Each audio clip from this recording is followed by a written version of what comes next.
Hi, ഇന്നൊരു അടിപൊളി video ആണ് കേട്ടോ. ഇത് നമ്മുടെ മുതലപ്പുഴി അഴിമുഖമാണ്. അഴിമുഖം എന്ന് പറഞ്ഞാൽ കായലും കടലും തമ്മിലുള്ള ഒരു സംഗമസ്ഥാനം. അപ്പം ഈ കായലിൻ്റെയും കടലിൻ്റെയും കൂടെ നടുക്കുള്ള കരഭൂമിയാണ്. റോഡൊക്കെ ഉണ്ട്. ശരിക്കും അവിടെ നിന്നിട്ടാണ് ഇതിൻ്റെ ഭംഗി. കിടിലനാണ് അവിടെ നിന്ന്. ഞാനിപ്പോൾ നിൽക്കുന്നത് ശരിക്കും ഈ കായലിന് കുറുകെയുള്ളൊരു ബ്രിഡ്ജിലാണ്. ഇതിൻ്റെ ഒരു സൈഡ് കായലും മറ്റേ സൈഡ് നമുക്ക് ഈ അഴിമുഖമാണ് കാണാൻ സാധിക്കുന്നത്. നിലവിൽ ഈ അഴിമുഖത്തെപ്പറ്റി വാർത്തകളൊക്കെ പത്രത്തിലുണ്ടായിരുന്നു. അതായത് കടലിൽ നിന്ന് മണ്ണടിച്ച് കയറി ഈ അഴിമുഖം അടഞ്ഞു നിൽക്കുകയാണ്. അതുകൊണ്ട് തന്നെ ഈ മത്സ്യത്തൊഴിലാളികൾക്കൊക്കെ മത്സ്യബന്ധനത്തിന് കടലിലേക്ക് ഉൾക്കടലിലൊക്കെ പോകാനായിട്ട് ബോട്ട് കടലിലേക്ക് ഇറക്കാൻ പറ്റുന്നില്ല. അപ്പോൾ മറ്റ് യന്ത്രങ്ങളുടെയും ഒക്കെ സഹായത്തോടെ അവർ ബോട്ട് മൺതിട്ടയിലേക്ക് വലിച്ച് കയറ്റിയൊക്കെയാണ് തിരിച്ച് കടലിലേക്ക് ഇറക്കുന്നത്.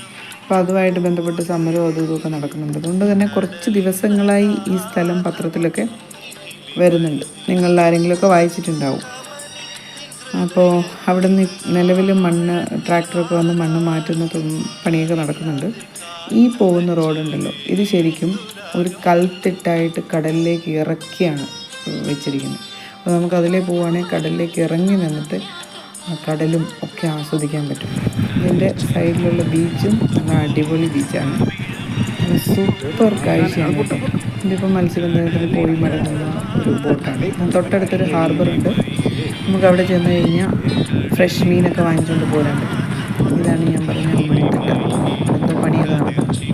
അപ്പോൾ ആരെങ്കിലും തിരുവനന്തപുരത്തേക്ക് വരികയാണെങ്കിൽ മസ്റ്റ് വാച്ചാണ് കേട്ടോ ഈ സ്ഥലം.